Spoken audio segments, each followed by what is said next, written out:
কোথায় রে? আমি দাঁড়িয়ে আছি তো। হ্যাঁ হ্যাঁ, আমি সরোবরের সামনেই আছি। আচ্ছা, আয় আয়।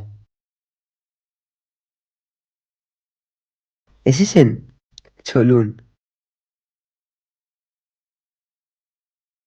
আচ্ছা, তুই যে প্রতিবার আমার জন্য এতক্ষণ ধরে ওয়েট করে থাকিস, একটু বিরক্ত হোস না আমার উপর?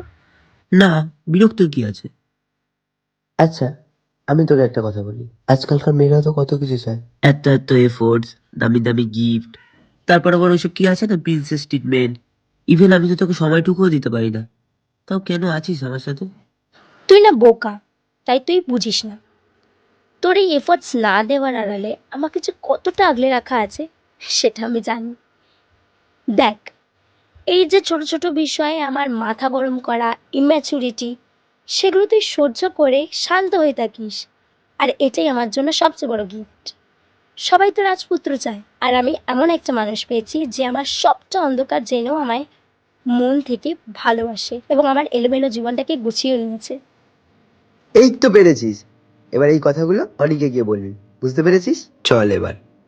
পাক্কা তো ভাই? অনি আবার আমার সাথে কথা বলা বন্ধ করে দেবে না? আমি আছি তো, কিচ্ছু হবে না, একদম সাহস নিয়ে বলবি। ওই তো অনি আসছে। যা যা যা যা যা, তাড়াতাড়ি যা। অনি,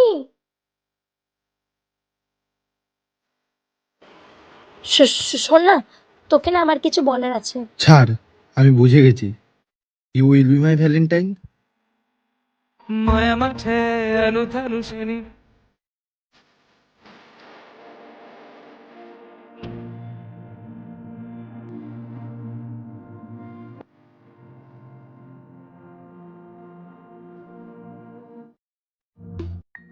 কি করে নিজের ভালোবাসাকে অন্য কাউকে হাসি মুখে তুলে দিতে হয়, সেটা তোকে না দেখলে জানতে পারতাম না। কি করে বানালে এত বড় মন? ওই যে ওই মেয়েটাকে দেখছিস না,